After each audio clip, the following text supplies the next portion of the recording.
오늘은 우리 교회가 맥주 감사주일로 지키는 날입니다.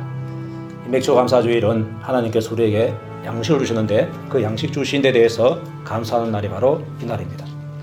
하나님께서는 우리에게 갖가지 복을 주시고 또 갖가지 은혜를 베풀어 주시고 또 많이 베풀어 주시고 우리에게 감사할 것을 명령하셨습니다. 너희들은 나에게 감사하라 그랬습니다. 이렇게 말씀하시는 하나님이 우리로 하여금 감사받기를 너무너무 원하시는 것입니다. 그 마음을 우리가 예수님 말씀을 통해서 읽을 수가 있는데, 예수님께서 어느 날 한 마을에 들어가실 때에 10명의 나병 환자를 만나게 됩니다. 그 나병 환자가 저분 예수님인 줄 알고 이렇게 말합니다. 예수 선생님이여 우리를 불쌍히 여기소서 그랬습니다. 우리가 나병 환자인데 예수님 우리를 좀 불쌍히 여기서 우리 병을 좀 낫게 해달라 그 말입니다. 예수님께서 그들을 보고 하는 말이 가서 제사장들에게 너의 몸을 보이라 그랬습니다. 그 당시에 문둥병 들은 사람들이 나았을 때에 누구에게 찾아가는 거니까 제사장에게 찾아가서 자기 몸을 보이고 나았으면 이제 정결하는 예식을 취하고 드리고 그 다음에 자기 집으로 돌아갑니다. 그래서 너희들이 가다가 나갈 테니까 제사장으로 가라 이렇게 말합니다. 이들이 그 말씀 듣고서 제사장을 향해서 막 달려갔습니다. 달려가다 보니까 가다가 10명이 다 깨끗함을 받게 되었습니다. 얼마나 기쁩니까? 그때에 그 10명 가운데서 딱 한 사람이 하나님께 큰 소리로 영광을 돌리면서 가다가 다시 예수님을 찾아와서 예수님 발 앞에 엎드려가지고 예수님 제 병이 나와서 감사합니다 하면서 절을 하면서 감사회를 표시하게 되었습니다. 자, 그때 예수님께서 하신 말씀이 이 말씀입니다. 10사람이 다 깨끗함을 받지 아니하였느냐 그런데 그 9은 어디 있느냐 이렇게 말하셨습니다. 예수님이 하신 말씀 그 9은 어디 있느냐라는 이 말씀 속에서 우리가 예수님의 그 마음을 읽을 수가 있습니다. 10명이 다 와서 예수님께 엎드려서 감사하기를 바랐던 것입니다. 그런데 한 사람만 오고 나머지는 다 가버렸습니다. 그 섭섭하신 예수님 마음을 우리가 읽을 때에 예수님께서는 감사받기를 원하시는구나 이것을 알 수 있습니다. 그 예수님의 마음이 바로 우리 하나님 아버지의 마음과도 동일한 것입니다. 그래서 하나님께서는 우리로 하여금 감사를 받고 싶어 합니다. 따라서 하나님 감사합니다. 무슨 일을 만날 때마다 하나님 아버지 감사합니다. 감사합니다. 이렇게 할 때 하나님께서 너무너무 기뻐하시는 것입니다. 하나님께서는 얼마나 감사를 받고 싶어 하는지 절기를 만들어서 이스라엘 백성들에게 주시면서까지 너희들이 감사해라 그랬습니다. 큰 절기를 3가지 만들어 주었습니다. 너희들 6월절 지켜라 그랬습니다. 애굽에서 종살이 하다가 구원받은 그 은혜를 기념한 날이 바로 6월절인데 그 6월절을 지켜서 나에게 감사해라. 구원받은 날을 감사해라. 이렇게 말씀하고 있습니다. 또 봄에 곡식을 주시고 추수하고 난 다음에 너희들 맥주절을 지켜서 나에게 감사하라. 그렇게 말씀합니다. 또 가을에 가을 곡식을 추수하고 난 다음에 수장절을 지켜라. 이렇게 말씀하게 되었습니다. 6월절을 지켜라. 구원받은 은혜를 감사해라. 또 맥주절을 지켜라. 봄 곡식 수확한 것을 감사드리라. 또 수장절을 지켜라. 가을 곡식을 들은 데서 감사해라. 이렇게 말씀하고 있습니다. 자, 그런데 우리 하나님께서는 양이 안 쳤던지 또 이렇게 말합니다. 너희들은 범사에 감사하라. 이렇게 말씀하는 것입니다. 그래서 크게 감사, 6월절, 맥주절, 수장절에 크게도 감사하고 전체가 감사하고 그 다음에 너희들이 개인적으로 범사에 나에게 감사해라. 이렇게 말씀하고 있는 것입니다. 그래서 우리는 이 말씀에 순종해서 우리가 하나님 앞에 감사드려야 됩니다. 그래서 우리는 늘 감사를 드리고 범사에 감사를 드려야 된다. 따라서 합시다. 늘 감사, 범사에 감사. 다시 한 번 더. 늘 감사, 범사에 감사. 여러분 마음속에 꼭 간직하시기 바랍니다. 우리는 늘 감사드립니다. 하나님 아버지 감사합니다. 감사합니다. 피곤해도 감사합니다. 아침에 눈이 잘 떠요. 눈이 잘 떠도 내가 지금 살아있다는 것이 증명되니까 하나님 아버지 내가 살아있어서 감사합니다. 반찬이 좋아도 맛있어도 감사, 맛이 없어도 감사. 무조건 우리는 감사하는 것입니다. 모든 일에 감사하는 것. 그래서 감사가 내 마음에 넘쳐야 됩니다. 하나님께 대한 감사가 내 마음에 넘치고 또 하나님께 대한 사랑이 내 마음에 넘쳐가지고 거기에서 하나님을 찬양합니다. 하나님께 감사드립니다. 우리 하나님을 사랑합니다. 이런 말이 우리 몸에서 이 마음에서부터 나와야 하는 것입니다. 그래서 예배드릴 때도 감사로 예배를 드려라. 감사로 제사를 드린 자가 우리 하나님을 영화롭게 한다. 그렇게 말씀하고 있습니다. 이 시간 우리가 예배드릴 때도 하나님 아버지 감사합니다. 나를 구원해 주셔서 감사합니다. 나에게 살아갈 수 있는 복을 주셔서 감사합니다. 이 시간 예배드릴 주셔서 감사합니다. 내가 몸이 여의치 않아서 병원에 입원하면 이 시간 여기 와 있지 못합니다. 내가 또 예수 안 믿기 때문에 다른 데 돌아다니면 여기 와 있지 못합니다. 하나님 앞에서 예배드릴 수 있는 것 너무나 감사합니다. 감사하는 마음으로 예배드리고 감사하는 마음으로 찬양을 하고 감사하는 마음으로 예물도 드리고 감사하는 마음으로 우리가 기도하고 생활을 하는 것입니다. 늘 감사, 범사에 감사, 꼭 여러분들의 마음속에 간직하시기를 주의 이름으로 축복합니다. 자, 그 다음에 이 맥주 감사절을 지키는 원리가 성경에 나와 있습니다. 왜 지켜야 하는가? 출애굽기 23장에 보면은 여 뒤에도 써 있죠. 맥주절을 지키라. 이는 내가 수고하여 밭에 뿌린 것의 첫 열매를 거두미니라. 이렇게 말씀하고 있습니다. 너희들이 맥주절을 왜 지켜야 되느냐? 네가 수고해서 밭에 곡식 뿌렸지 그 첫 열매를 너희들이 거두었기 때문에 그에 감사해서 드리라는 것입니다.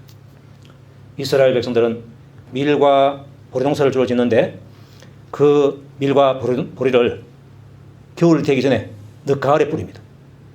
그리고 이제 봄 지나고 나서 수확을 하는데 여름쯤 되면은 이제 초여름쯤 되면은 수확을 하는데 그때에 보리 추수를 먼저 하고 그 다음에 밀 추수를 합니다. 보리가 먼저 익는가 봐요. 그래서 먼저 익는 그 첫 열매 보리를 수확해가지고 맥주절을 지켜라. 보리 맥자 거두 추자입니다. 보리를 거두어서 하나님 앞에 감사드리라. 이렇게 말씀하고 있습니다. 자, 파종기 때 사람들이 밭에 씨를 뿌리는데 사람들이 수고해야 됩니다. 네가 수고해야 된다. 뿌리기 위해서 밭을 정리를 하고 갈고 또 씨를 뿌리고 또 거름을 주고 우리는 또 지금 비료를 주고 그렇게 해서 또 잡초를 또 제거하고 뭐 여러 가지 우리가 수고를 합니다. 그런데 우리 사람의 수고로만 해서 이 열매가 맺어지는 것은 아닙니다. 하나님께서 하신 일이 있습니다. 그게 뭔가 하니까 곡식을 자라게 하고 곡식에 열매를 주는 것. 이거는 하나님께서 하신 일이다. 그렇게 말씀하고 있습니다. 바울은 물 주고 가꾸고 씨 뿌리고 이것은 우리가 하고 하나님께서는 자라게 하시고 열매를 맺게 하시는데 그 하나님의 일이 더 크다고 그렇게 말씀하고 있습니다. 물 주는 나는 아무것도 아니다. 그러나 하나님이 전부 다 이렇게 말씀하고 있습니다. 내가 아무리 수고해도 아무리 수고해서 씨를 뿌려놔도 안 자라고 열매가 없으면 헛바입니다. 자라게 하시고 열매를 주시는 분 바로 그분이 하나님이시다. 저 어떤 과정을 통해서 주시는 거 봤더니 하나님께서 햇빛을 주십니다. 그 햇빛을 받아가지고 싹이 트고 식물이 자라게 되고 광합성을 해서 잘 자라게 되고 영양분도 취하게 되는 것입니다. 또 때로 비를 내려주십니다. 그 비가 있어야 됩니다. 또 바람이 불게 하십니다. 바람이 불어가지고 공기를 신선하게 해주고 그 다음에 또 온도를 공기의 온도를 하나님께서도 다 그렇게 정해줍니다. 심어놨는데 더운 지방에서 자란 그 식물을 추운데 심으면 안 자랍니다.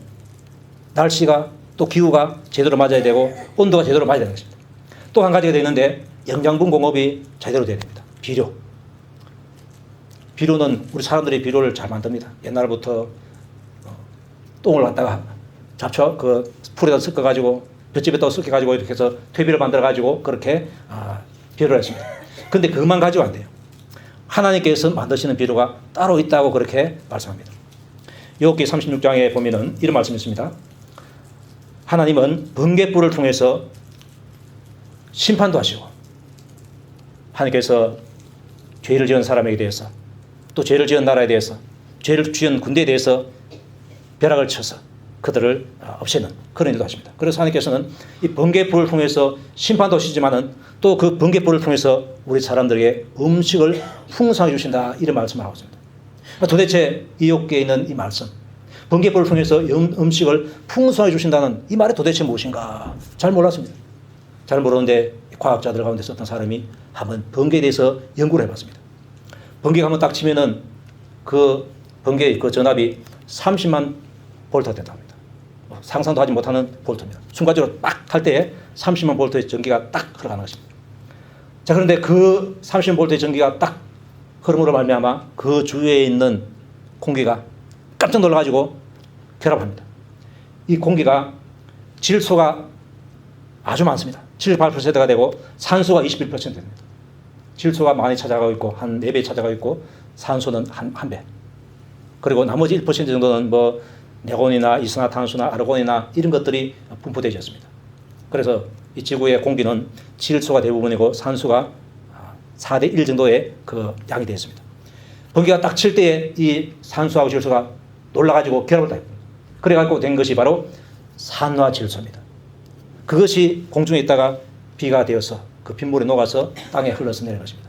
그 양을 계산해 보니까 연간 이 지구상에 한 10억 톤 정도의 비가 내린다는 것입니다. 질소 비료. 이건 공짜입니다. 하나님께서 모든 곡식과 또 모든 잡초까지라도 주는 것입니다. 잡초들을 우리가 비료 안 줘도 잘 자라지요. 하나님께서 주니까 그렇게 잘 자라는 겁니다. 곡식도 이것이 있어야지 제대로 자라야 되는 것입니다. 그래서 사람의 수고도 있지만은 하나님께서 하는 수고가 있다. 그런데 그 수고 때문에 사실은 그 곡식이 자라게 되고 열매를 맺게 되는 것입니다. 하나님께서 그것을 우리에게 일러준 것입니다. 이스라엘 백성들은 그걸 알았어요.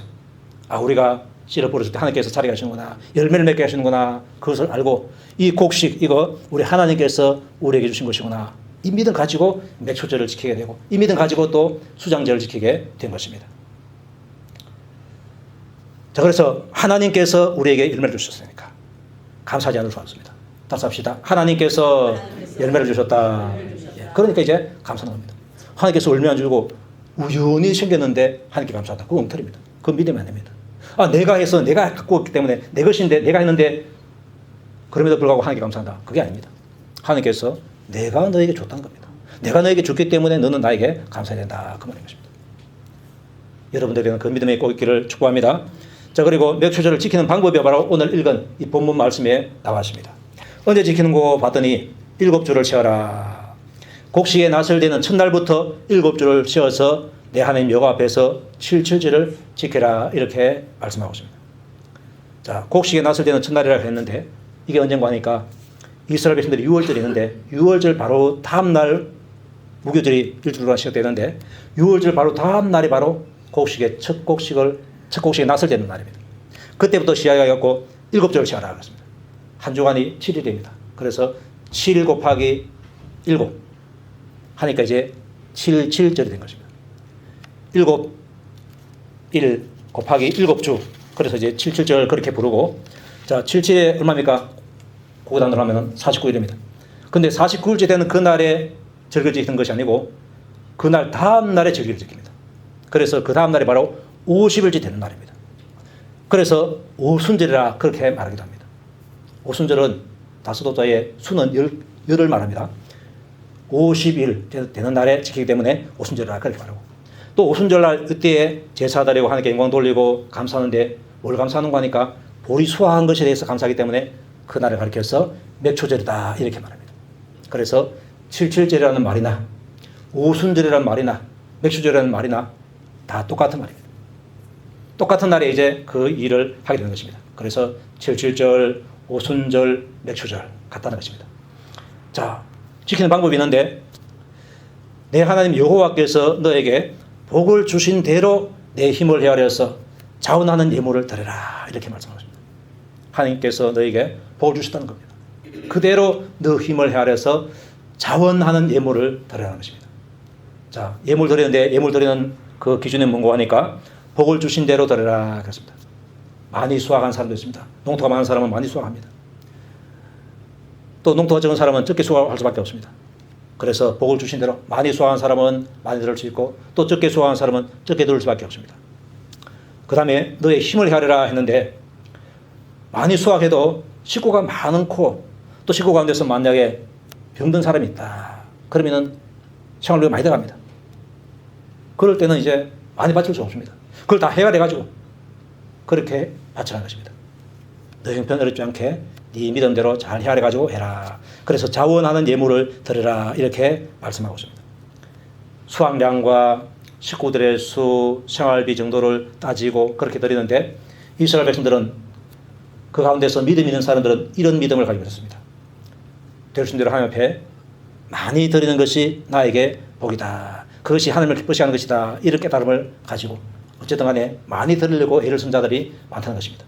믿음 없는 사람들은 될 수 있는 대로 안 드리려고 하고, 믿음 있는 사람들은 많이 드리는 것이 하나님 앞에 기쁘시게 하는 것이고 그것이 나에게도 복이다. 이 믿음을 가지고 드리게 된 것입니다.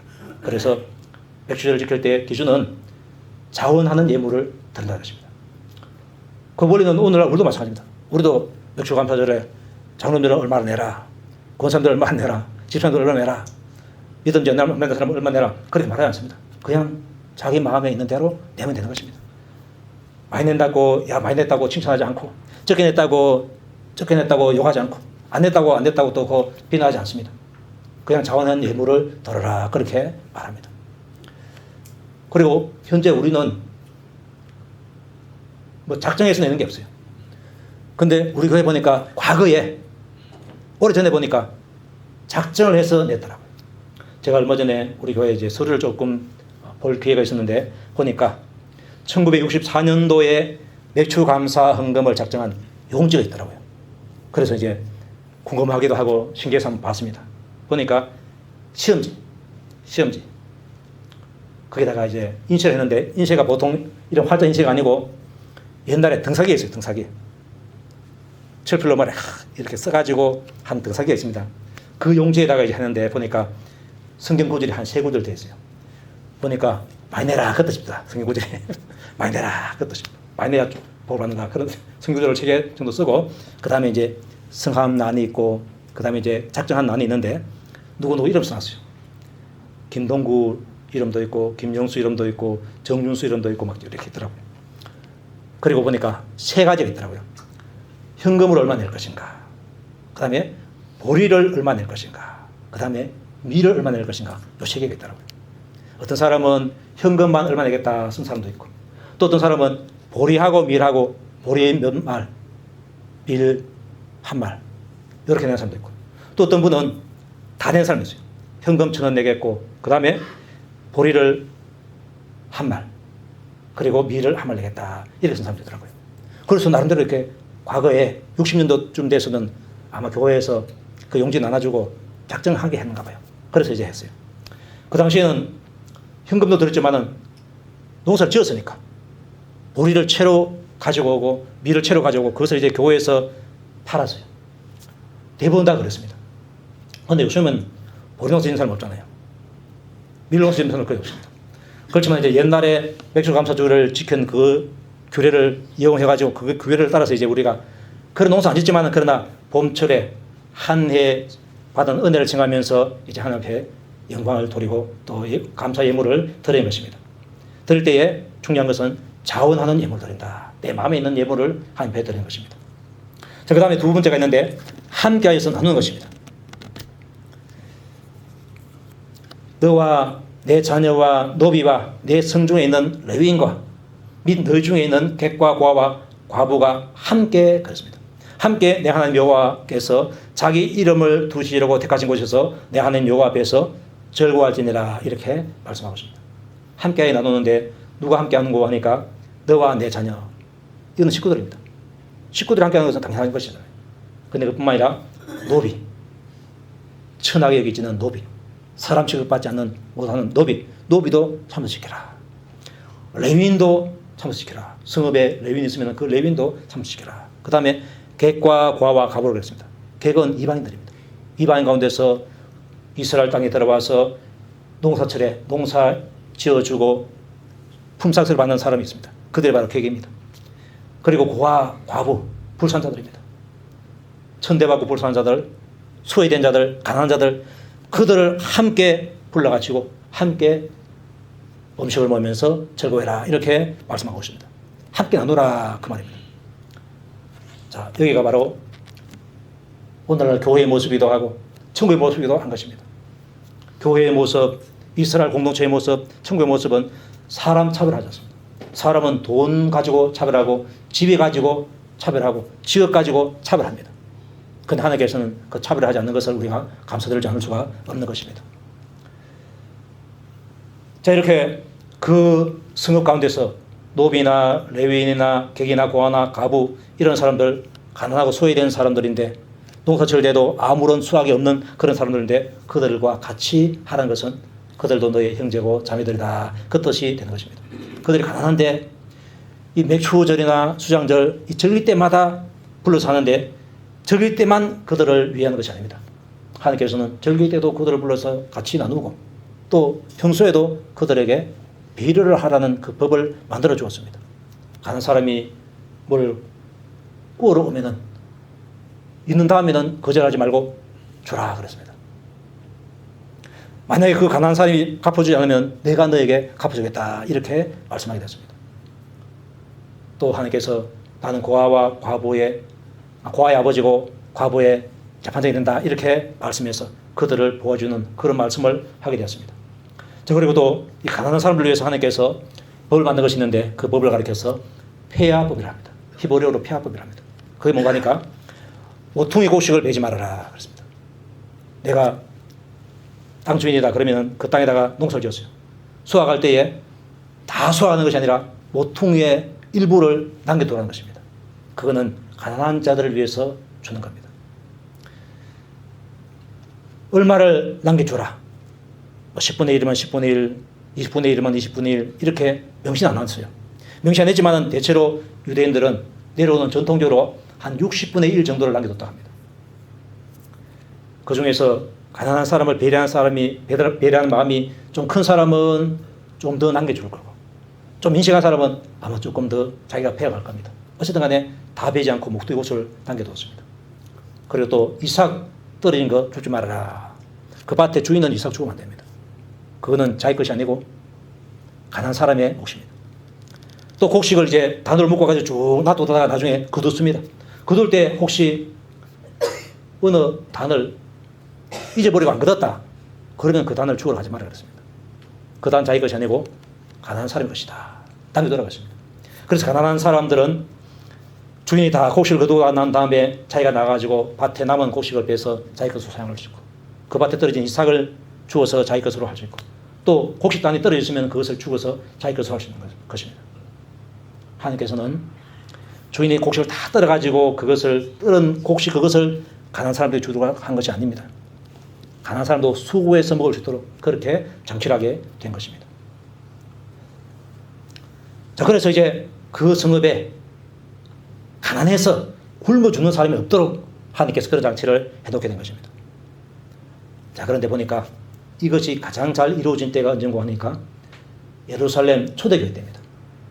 그때에 예루살렘에 모이는 그 많은 사람들이 같이 모여가지고 자기 물건을 서로 통용했습니다. 이거 내 물건이지만 같이 하자 해서 떼어놓고 같이 통용하고, 또 재산들 팔아가지고 헌금해가지고 같이 나누었습니다. 그래서 핍절한 사람이 그 중에 한 사람도 없었다. 그렇게 말하고 있습니다.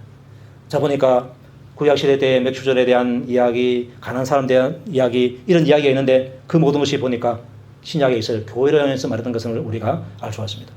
그래서 항상 우리는 나누는 삶을 살아야 된다. 특히 가난한 사람을 생각해야 된다. 그 이야기를 해주고 있습니다. 자, 그 다음에 세 번째로 지키는 방법 가운데서 즐거움으로 지켜라 이렇게 말씀하고 있습니다. 내 하나님 여호와 앞에서 즐거워할 지내라 그렇습니다. 자기 가족도 노비도 레위인도 객과 고아와 과부 다 모여가지고 잔치할 때에 즐거워해라 그렇게 말씀하고 있습니다. 자, 그런데 우리의 그 마음에는 식구들끼리 모여서 할 때는 즐거워하는 게 있어요. 그런데 다른 사람이 오면은 반가운 손님 말고 반갑지 않은 손님 오면은 그 즐거움 떼어줄 수가 있습니다. 그런데 너희들은 그렇지 하지 말고 즐거워하라는 것입니다. 노비도 함께 하는 것을 즐거워해라. 객은 이방인입니다. 이방인 가운데 가난한 사람 아닙니까? 선한 사람인데 그들이 와도 즐거워해라. 과부가 와도 즐거워해라. 이렇게 말씀하고 있습니다. 그래서 사람 돈 가지고 있는 것 가지고 차별하지 말고, 지위 가지고 차별하지 말고 하나님 앞에서 한 형제요 자매라는 것을 알고서, 한 식구라는 것을 알고서 그렇게 즐거워해라. 이렇게 말씀하고 있습니다. 자, 전도서 8장 15절에 보니까 솔로몬이 이렇게 깨닫고 말합니다. 사람이 먹고 마시고 즐거워하는 것보다 더 나은 것이 해 아래는 없다. 그렇게 말했습니다. 솔로몬이 거부입니다. 한 끼 식사가 엄청나게 신하들과 더불어서 많이 소비되는데 최고급 음식을 먹습니다. 그런데 이렇게 말한 것입니다. 사람이 먹고 마시고 즐거워하는 것보다도 더 나은 것이 없더라. 먹고 마시고 즐거워하는 것이 최고라는 것입니다. 여러분들 동의가 안 되십니까? 먹고 마시고 즐거워하도록 우리 교회에서 오늘 식사를 준비했어요. 우리 여자 성도님 일꾼들께서 새벽같이 일어나셔가지고 교회 와가지고 부지런히 이렇게 마련했습니다. 여러분들이 다 잡숫고 가시길 바랍니다. 자, 이렇게 이제 먹고 마시고 즐거워하면서 큰 즐거움을 성읍에 있는 사람들 다 나누고 또 마을에 있는 사람들 나누고 그렇게 하는 것입니다. 자, 그리고 마지막에 맥주절을 지킬 때에 지키는 사람들의 마음의 자세가 어떻게 되는가 거기에 대해서 말씀하고 있는데 12절에 너는 애굽에서 종되었던 것을 기억하고 이 규례를 지켜서 행할지니라 이런 말씀을 주고 있습니다.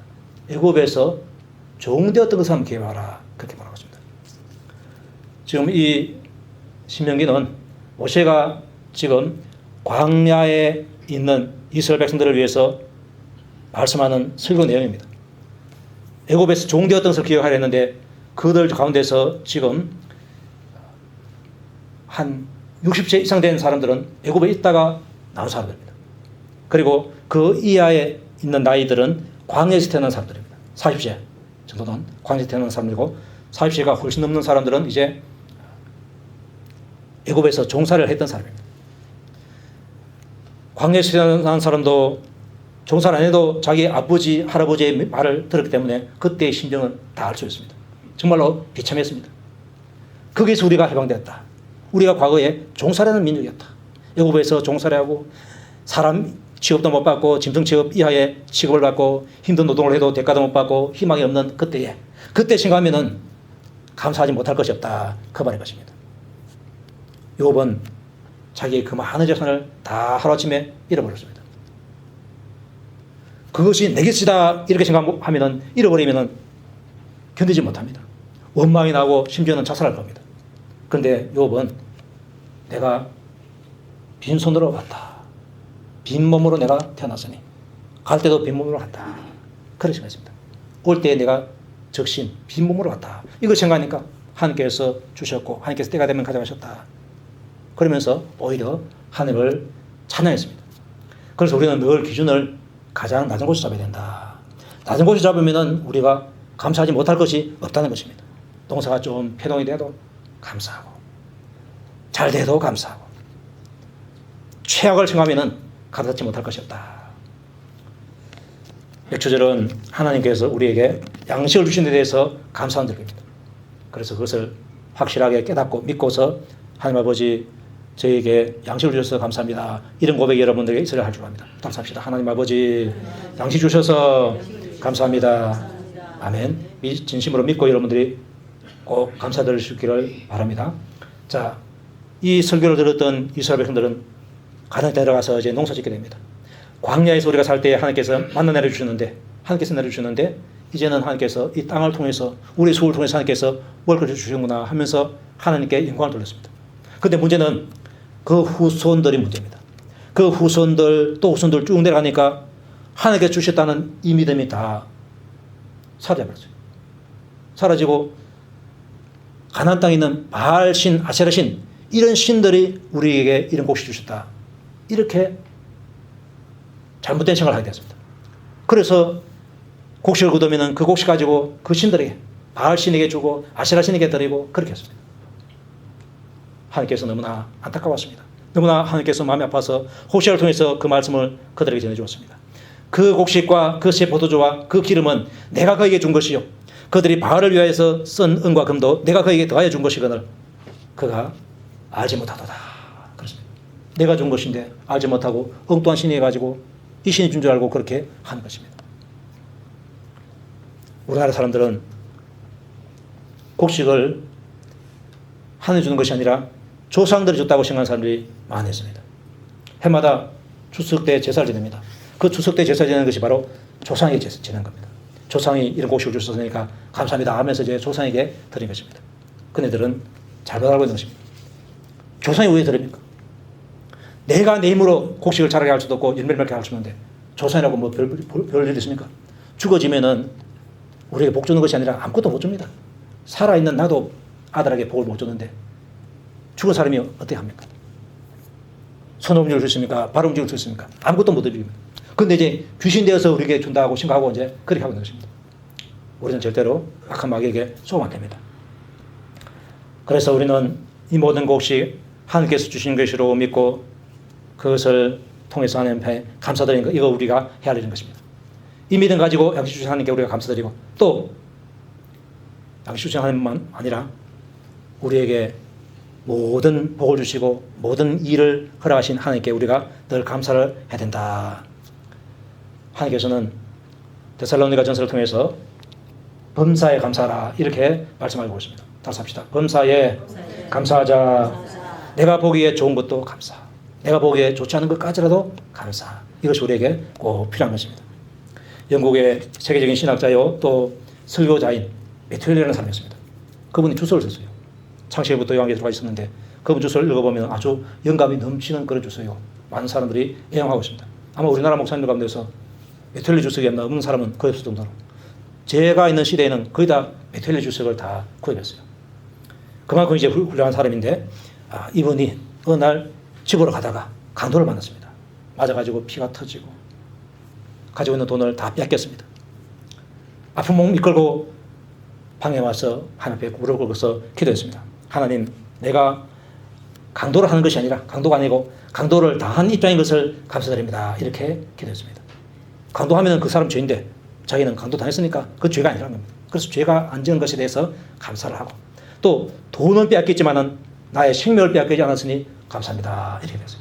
가지고 있는 돈은 빼앗았어요. 그러나 그가 나를 주지 않았기 때문에 내 생명이 살아있었기 때문에 이것만 해도 감사합니다. 그렇게 기도했고 그 다음에 또 나를 괴롭힌 그 강도를 위해서 지금 이렇게 기도할 수 있으니 감사합니다 하면서 그가 다시는 강도로 살지 않도록 하옵소서 이런 기도를 했다고 합니다. 맞아도 빼앗겨도 감사할 수 있는 것이 바로 우리 그리스도인들입니다. 여러분들에게 꼭 이 믿음이 있기를 축복합니다. 좋은 것도 감사, 좋지 않은 것까지라도 감사, 범사에 감사. 따라서 합시다. 범사에 감사하자. 예, 범사에 감사하는 여러분이 다 되시기를 주의 이름으로 축복합니다. 다 같이 기도할 때에 원래 반년을 이제 지나오면서 하나님께서 우리 가정에게 주신 복이 있는가 생각하고 또 여러분 자신에게 주신 복이 있는가 생각하고 감사드리고 또 우리 교회에 주신 복이 있는가 생각하고 감사드리는 그런 기도를 하시길 바랍니다.